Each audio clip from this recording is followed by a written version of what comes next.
बिस्मिल्लाहिर्रहमानिर्रहीम students, next हम जो टॉपिक डिस्कस करने जा रहे हैं वो है एलिवेशन ऑफ बॉइलिंग पॉइंट। ये पूरे चैप्टर सॉल्यूशन वाले चैप्टर में आपने आइडियल सॉल्यूशन और नॉन आइडियल सॉल्यूशन के बारे में आप डिस्कस कर रहे हैं। तो आपने कल देखा था कि हमारे पास जो सॉल्यूशन होता है और एक सॉल्वेंट होता है और एक सोल्यूट, यानी सोल्यूट और सॉल्वेंट को मिक्स करने से सॉल्यूशन बनता है। तो सोल्यूट जो था वो हमने सिलेक्ट कौन सा किया था, नॉन वोलेटाइल होना चाहिए और नॉन इलेक्ट्रोलाइट होना चाहिए, जिसका हमने कुछ वेपर प्रेशर के साथ रिलेशनशिप पढ़ा, जिसको हमने कहा कि लोअरिंग ऑफ वेपर प्रेशर। वो क्या था हमारे पास कि जब हमारे पास वेपर प्रेशर प्योर सॉल्वेंट का होता है वो सेपरेट होता है, लेकिन जब हम उसका सोल्यूशन बनाते हैं उसके अंदर एक नॉन वोलेटाइल सोल्यूट डाल देते हैं जिसके वेपर्स नहीं होते, तो वो उसको क्या करते थे, उसके वेपर प्रेशर को डिक्रीज कर देता है, जिस वजह से हम उसे कहते हैं लोअरिंग ऑफ वेपर प्रेशर। इसके साथ ही हमने पीछे एक टॉपिक में डिस्कस किया था एलिवेशन ऑफ बॉइलिंग पॉइंट, यानी कॉलिगेटिव प्रॉपर्टीज में आपने ये चीज डिस्कस की थी। तो कॉलिगेटिव प्रॉपर्टीज में आज हम लोग ये देखने जा रहे हैं कि जो एलिवेशन ऑफ बॉइलिंग पॉइंट हमने पॉइंट देखा था वो है क्या एक्चुअली। तो जिस तरह से आपने वेपर प्रेशर की लोअरिंग देखी थी, सेम इसी तरह से आप बॉइलिंग पॉइंट का आज रिलेशनशिप देखने जा रहे हैं। तो पहले वाला आपको याद होना चाहिए कि जो हमारे पास प्योर सॉल्वेंट होता है, जब हम उसमें सोल्यूट ऐड करते हैं तो उसका वेपर प्रेशर क्या हो जाता है, डिक्रीज हो जाता है, लेकिन इसका टेम्परेचर जो है वो क्या होता है, इंक्रीज होता है। टेम्परेचर यानी कि टेम्परेचर इंक्रीज करने से हमारे पास जो बॉइलिंग पॉइंट है वो इंक्रीज हो जाता है। मीन्स अगर हमारे पास जो आपने कोलिगेटिव प्रॉपर्टीज में एक एग्जांपल देखी थी कि यूरिया था, ग्लूकोज था, सुक्रोज, इन सब का प्योर सॉल्वेंट का 100 सेल्सियस जहाँ पे वो बॉयल हो रहा था, लेकिन जब आपने सोल्यूशन बनाया यानी आपने 6 ग्राम अमाउंट इसके अंदर ऐड की, तो तब आपके पास एलिवेशन पॉइंट जो था वो 100.052 था। कुछ टाइम बाद आपने कंसंट्रेशन बढ़ा दिया, हमारे पास जो वो 6 की बजाय हमारे पास ज़्यादा कंसंट्रेशन आ गई, तो तब क्या हुआ हमारे पास, तब हमारे पास 16 थे आई थिंक सो। तो हमारे पास जो बॉइलिंग पॉइंट था वो हमारे पास 100.052 की बजाय 100.52 हो गया था, यानी टेम्परेचर इंक्रीज हो गया था। तो आज हम लोग यही एलिवेशन ऑफ बॉइलिंग पॉइंट यानी एलिवेट जो करता है, इसमें बॉइलिंग पॉइंट इंक्रीज होता है, वेपर प्रेशर डिक्रीज होता है। ये आपने पॉइंट याद रखना है, एमसीक्यूज के हवाले से पूछा जा सकता है। Due to addition of non volatile solute vapour pressure decreases, ये तो हम पहले भी पढ़ चुके हैं कि नॉन वोलेटाइल या नॉन इलेक्ट्रोलाइट सोल्यूट जो है वो ऐड करने से हमारे पास वेपर प्रेशर है प्योर सॉल्वेंट का डिक्रीज हो जाता है। More temperature will be required for the vapour pressure, यानी कि internal pressure to become equal to the external pressure.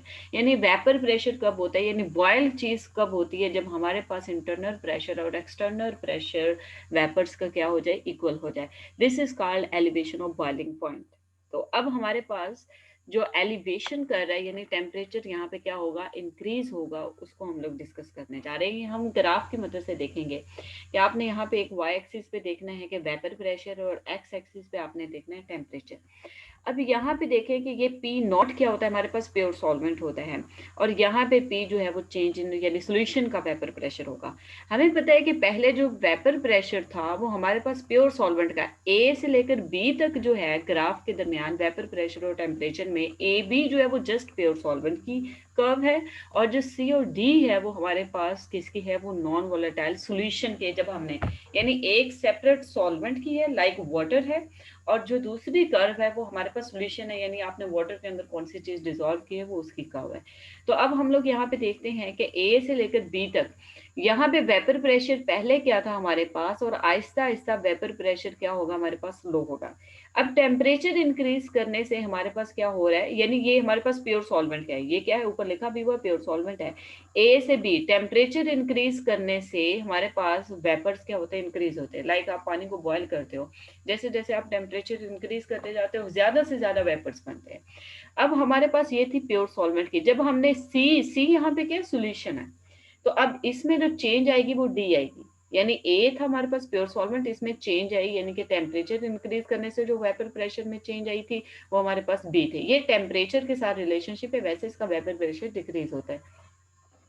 अब हमारे पास जो सॉल्यूशन है, सॉल्यूशन में जब आपने इसको टेम्परेचर देना है, सबसे पहले ये सॉल्यूशन का क्या वेपर प्रेशर प्योर सॉल्वेंट का ये था, अब डिक्रीज हो गया जब आपने उसके अंदर सोल्यूट ऐड किया, लाइक आपने ग्लूकोज उसके अंदर वाटर के अंदर डिजोल्व की, तो उसका वेपर प्रेशर ए से कहाँ पे चला गया, सी पे, यानी डिक्रीज हो गया।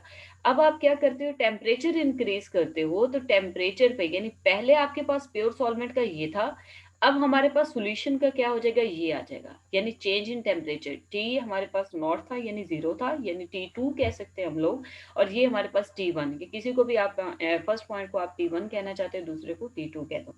तो ये डेल्टा टी बी, पीछे आपने डेल्टा जो लोअरिंग ऑफ वेपर प्रेशर पढ़ा था वो आपने देखना है, और यहाँ पे हमारे पास डेल्टा टी बी क्या है, एलिवेशन इन बॉइलिंग पॉइंट, यानी चेंज इन टेम्परेचर की वजह से बॉइलिंग पॉइंट क्या आ रहा है, चेंज आ रहा है। तो अब यहाँ पे ये हमारे पास क्या होगी, इसकी जो कर्व है ये डेल्टा टी बी की मदद से आप यहाँ से डेल्टा टी बी को कैलकुलेट कर सकते हो दोनों टेम्परेचर से, कि प्योर सॉल्वेंट का क्या था टेम्परेचर, और वहां पे इसका बॉइलिंग पॉइंट क्या था, और जब आपने सॉल्यूशन बनाया तब बॉइलिंग पॉइंट क्या था। आपने जस्ट यहाँ पे बॉइलिंग पॉइंट्स देखने हैं, बॉइलिंग पॉइंट क्या हो चुका है, इंक्रीज हो चुका है, आपने नॉन वोलेटाइल सॉल्यूशन उसके अंदर ऐड किया।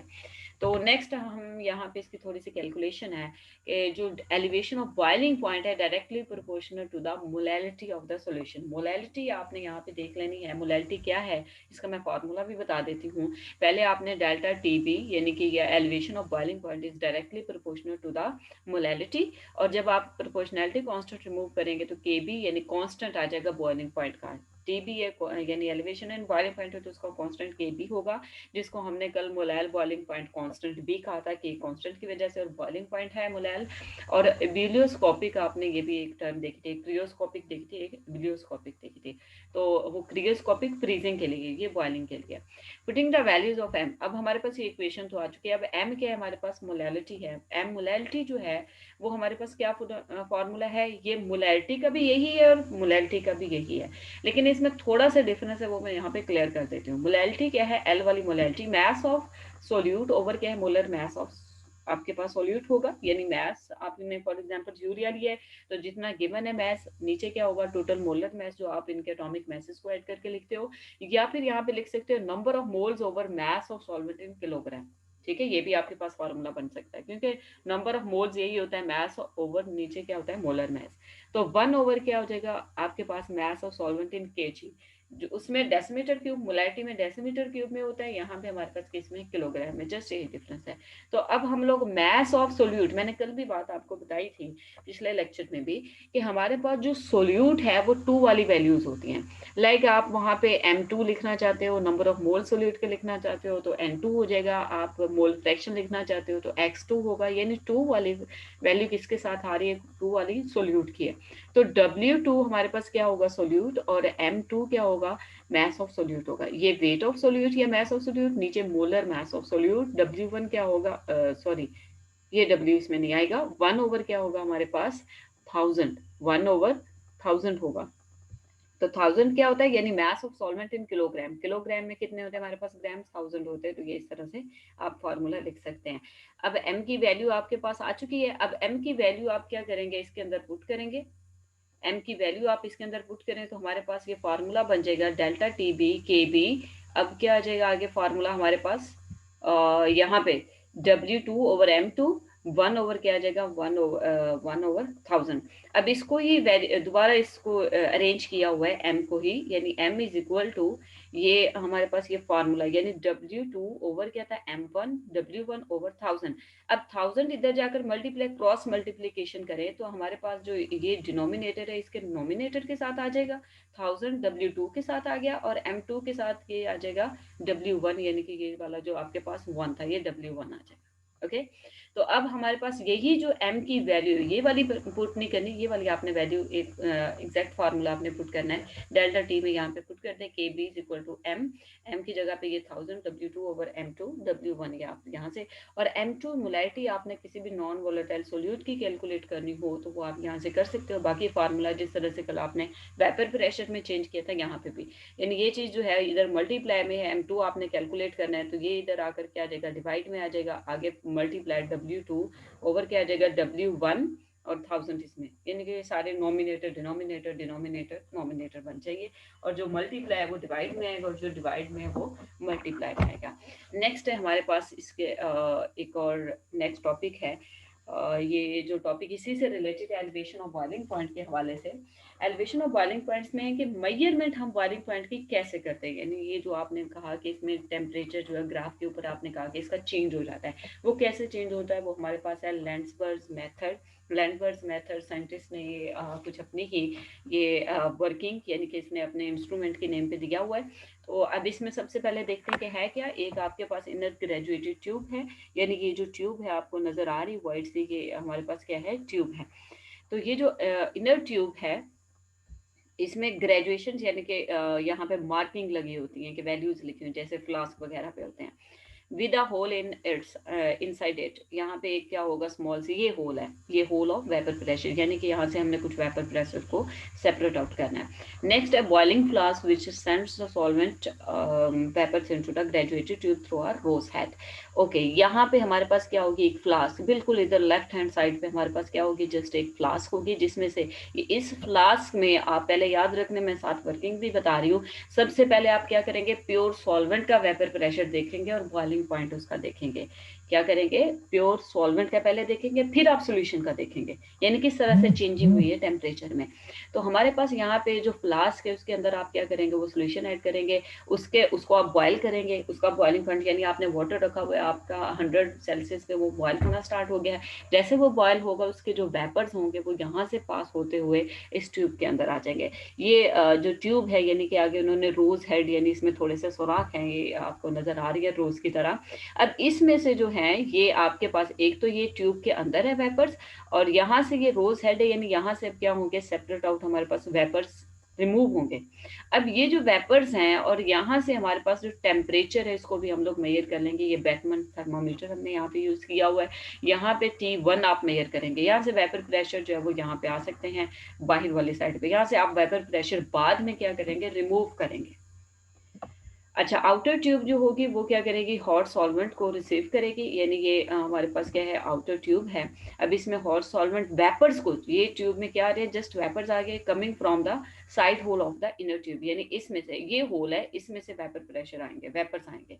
थर्मामीटर इसमें होगा जो कि कितनी वैल्यू तक यानी सेंसिटिव होता है, ये कहाँ तक, केल्विन तक ये जो है वैल्यूज जो है ये इतना बॉइलिंग पॉइंट मेजर कर सकते हैं, यानी इतना टेम्परेचर बियर कर सकते हैं, इससे ज्यादा नहीं कर सकता। अब मैं दोबारा से, ये वर्किंग है तो इसकी वर्किंग जो है वो आप यहाँ से देख सकते हैं कि सॉल्वेंट को हमने क्या करना है, इनर ट्यूब के अंदर फिट करना है, फिर हमने सॉल्वेंट का जो है वो बॉइलिंग पॉइंट चेक करना है, फिर हमने क्या करना है कि उसको किस तरह से प्रोसीजर करना है, ये मैं आपको फिगर से दोबारा एक्सप्लेन करती हूँ। फिर आपने इन सब का टेम्परेचर T1 और T2 कैलकुलेट करना है, चेक करना है थर्मामीटर की मदद से, फिर आप वहाँ से वैल्यू डेल्टा TB में वैल्यूज पुट करके यानी T2 माइनस T1 कैलकुलेट कर सकते हैं। सो यहाँ पे मैं अभी बताने जा रही हूँ कि वर्किंग किस तरह से होगी। यहाँ पे हमारे पास क्या पड़ी होगी, फ्लास्क होगी।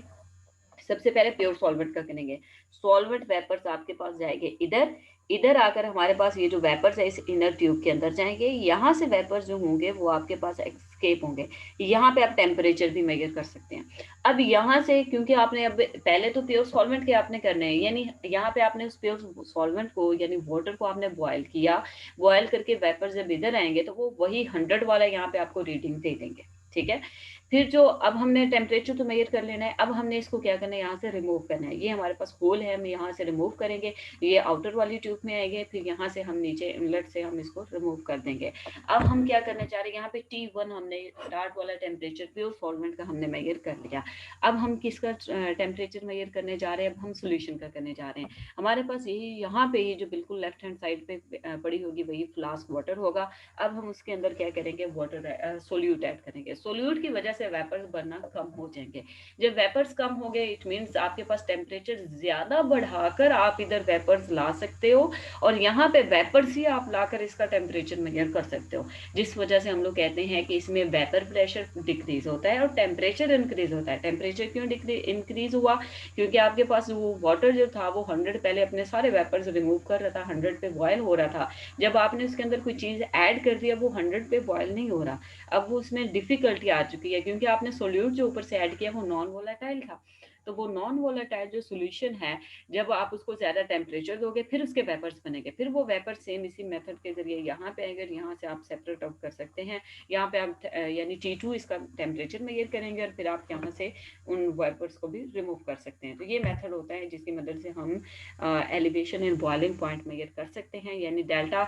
बाकी हमें वैल्यूज, क्योंकि हमने यहाँ पे यानी M2 सोल्यूट फाइंड आउट करने के लिए या एक फार्मूला पीछे जो है ये यही फार्मूला भी डेल्टा टी बी भी कैलकुलेट करने के लिए के बी कहाँ से आएगा हमारे पास, यानी के बी फाइंड आउट करना है। ये आपको मैंने टेबल कल भी बताया था कि आप वहाँ से फाइंड आउट कर सकते हो। सबके क्या होते हैं, कांस्टेंट होते हैं, क्योंकि के है तो के वैल्यू क्या होती है, कांस्टेंट होती है। डेल्टा टी बी आपने M2 में फाइंड आउट करने के लिए डेल्टा टी बी यही T2 माइनस T1 जो अभी हमने पीछे वर्किंग की है इसके अंदर, यानी पहले प्योर सॉल्वेंट के वेपर प्रेशर कितने थे, यानी टेम्परेचर कितने पे वेपर्स बने थे, और सोल्यूट डालने से सोल्यूशन के वेपर्स किस टेम्परेचर पे बने थे, ये आप कैलकुलेट करेंगे। फिर हमारे पास जो होगा W2 यानी कि सॉल्वेंट वगैरह सोल्यूट का जो W2 मैस हमें पता होगा, क्योंकि हम ऊपर से W2 यानी सोल्यूट जो है वो तो मैयर डाल रहे थे, लेकिन उसका मोलर मैस हमें नहीं था पता कि हम कितना डाल रहे हैं। फॉर एग्जाम्पल मैं ये कहती हूँ कि हम ग्लूकोज तो डाल रहे हैं, लेकिन हमें पता नहीं है कि वो ग्लूकोज है, वो हम मेजर करके डाल रहे हैं कि जो भी हमारे पास एक साल्ट है, यानी दोनों सारे कंपाउंड है वो हमें तकरीबन सेम शेप के नजर आते हैं, तो हमें नहीं था पता कि कौन सा कंपाउंड था। फॉर एग्जाम्पल ग्लूकोज था, तो ग्लूकोज आप मोलर मैस से कैलकुलेट करके बता सकते हो कि उसका मैस क्या था। तो आप क्या करेंगे, आप वो क्वांटिटी तब तो मेजर करके उसमें W2 ऐड करने के, और हमारे पास जो M2 है उसे मेजर करने के लिए हम यहाँ से सेपरेट करेंगे। सॉल्वेंट जो है वो तो हमें पता है कि हमने कौन सा सॉल्वेंट ऐड किया, उसका क्वांटिटी भी हमें पता होगी और उसका हमारे पास मोलर मैस भी पता होगा। यानी वाटर के अंदर अगर हमने बताया है तो कितना वाटर हमने लिया है उसके अंदर और कितना उसका क्या होता है मैस, वो 18 ग्राम हमें पता है। तो यहाँ से आप यहाँ से किसी का भी मोलर मैस सोल्यूट वगैरह कैलकुलेट कर सकते हैं, और बॉइलिंग पॉइंट भी आप यहाँ से कैलकुलेट कर सकते हैं।